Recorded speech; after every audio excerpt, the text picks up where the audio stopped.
We have an update tonight on this blue-eyed little girl we've dubbed Baby Hadley. When we first brought you her story last week, she was headed to Duke University in hopes of halting the rare genetic disorder called Krabbe's disease. It's taking her skills one by one. At 15 months, she was at the developmental stage of a 2-month-old. Now her parents have learned she's only at 1 month. Britton Follett tells us why Hadley's parents flew her back to Oklahoma without the good news they were hoping for. Mom and Dad are smiling, while Hadley still can't. She's smiling, she's laughing, and we're cherishing every single one of those. Because they don't know when the smiles will stop. A couple of months ago, Hadley had no problem posing for the camera.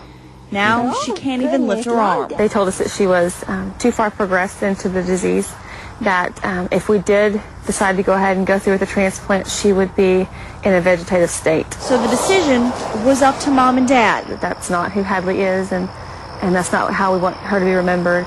The risk was a lot higher than what the reward would have been, and the quality of life is a lot more important than the quantity.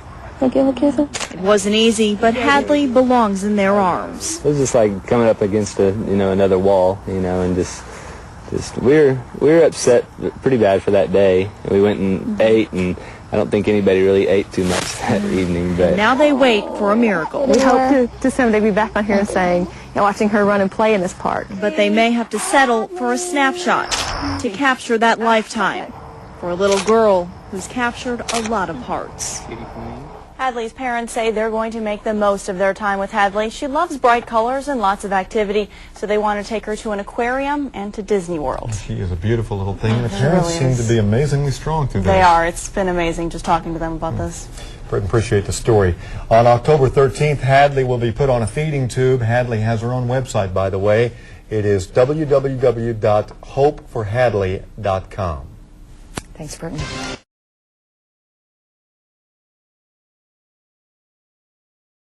You're watching News 9 at 10.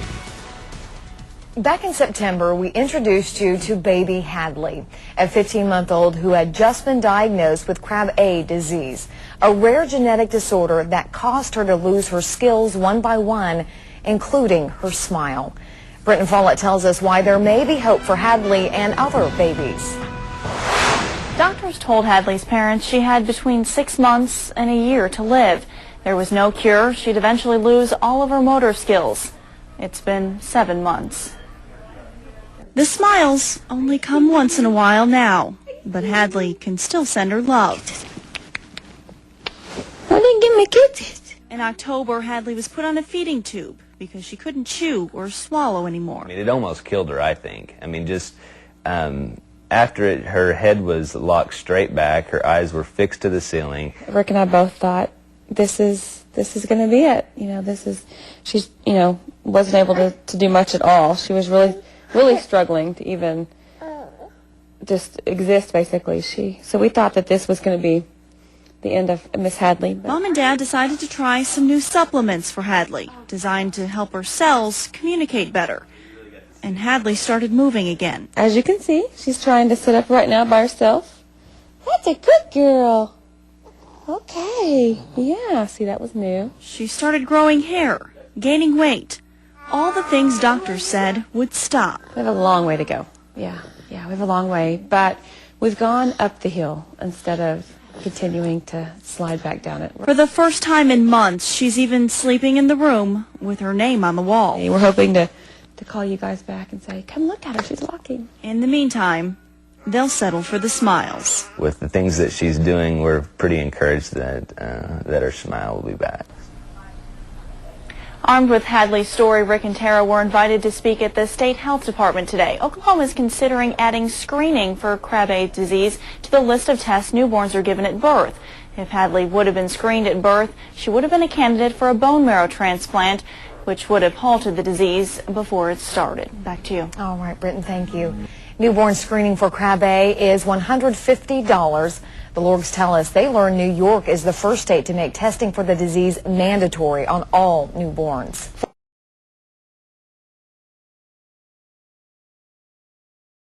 You're watching News 9 at 10. Several Oklahomans are beating the odds, and they credit their recovery to a new medical discovery, glyconutrients, a supplement that provides your body with sugars that aren't in your diet. Britton Follett found out it seems to work on a number of different diseases. Britton? When baby Hadley started taking glyconutrients, Krabbe disease had gotten so bad she was relying on a feeding tube to eat. As the weeks passed, Hadley started gaining weight, growing hair, and trying to sit up, all things doctors said would never happen. In that first story, baby Hadley's smile captured a lot of hearts and may have changed her life. And when I heard the name Hadley, it caught my attention because I have a little Hadley. Nikki saw the story and immediately thought glyconutrients might help. What? Come on. Mom never thought she'd be feeding Hadley with a spoon or giving her a bottle. Rick and I are considering maybe we're overfeeding her. Yeah, she's grown a lot. She's actually put on several pounds, and she's a lot longer than she was even 3 weeks ago. There are other moms and dads with the same story. Only 3% live through the type of cancer this 6-year-old has. Dad says chemotherapy couldn't get rid of all the cancer, so she started taking glyconutrients too. Kraylee has been cancer-free for 2 months. She's doing so fantastic. I mean, you watch her run just constantly. She won't walk. She runs everywhere, and she's busy, and she's just not showing that she's going to be one of that number. She's going to be one of the 3%. Ed Polito lost his leg in Iraq. A few months later, it got infected. And 6 months of antibiotics did not work. And after 2 months of taking the product from November to January, my infection was gone. 4 years ago, Clay was diagnosed with rheumatoid arthritis. Chemotherapy worked, but eventually made him sick. Now he takes glyconutrients instead. We were skeptical. We didn't know. It was very scary to take a child off of chemotherapy thinking that could put him back into a flare and out of remission, but we did it. So did Hadley's parents. She's going to be running next time. We're going to go big. We're going to shoot big. Talking's good, but we're going to be running and playing. The glyconutrients are supposed to help cells communicate with each other better and help the body naturally heal itself. Back to you. All right, Britton. Now, medical studies say there is very little research to show glyconutrients prevent or treat diseases in humans, and they're not regulated by the FDA. And if you're on medications, you should talk with your doctor before taking these or any other supplements.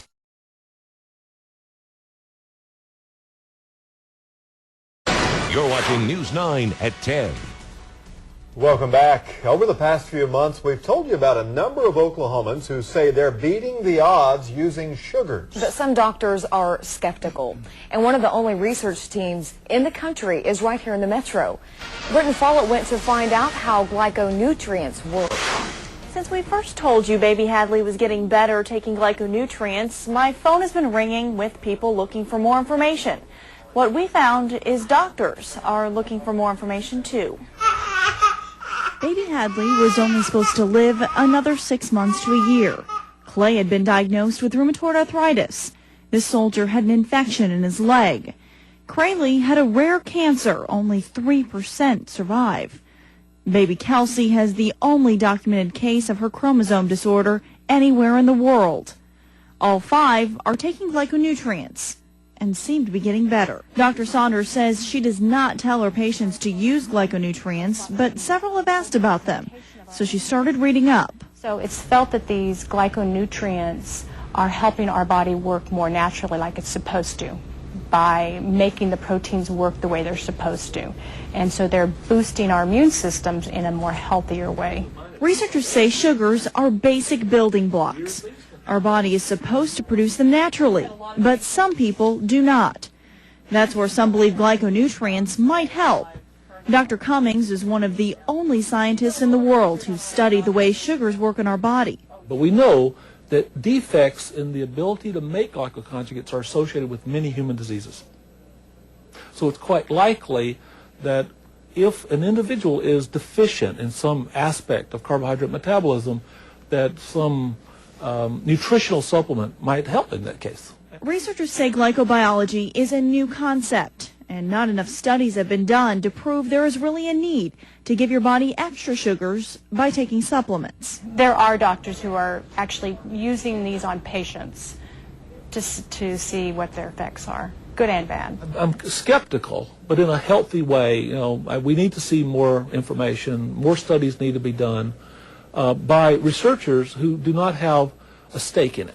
Dr. Cummings says he'd like to see a case study done on baby Hadley. She's gaining weight, rolling over, can eat and drink out of a bottle. All things doctors said she'd never do again. That kind of story is remarkable, and it may be, you know, within there is the germ of an idea. What may be happening? These families say a study will not be necessary. They're already sold.